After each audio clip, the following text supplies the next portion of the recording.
Voice of America Washington से news minute के साथ मैं हूं ताबिंदा नईम।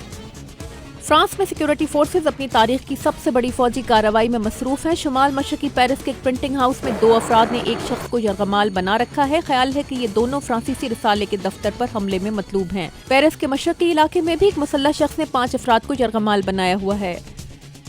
श्रीलंका के सदर महिंदा राजापक्षा ने तीसरी मुद्दत के लिए सदारती इंतखाब में अपने हरीफ मैथरीपाला सिरिसेना के मुकाबले में शिकस्त तस्लीम कर ली है। उन्होंने 47.6%, जबकि उनके हरीफ ने 51.3% वोट हासिल किए।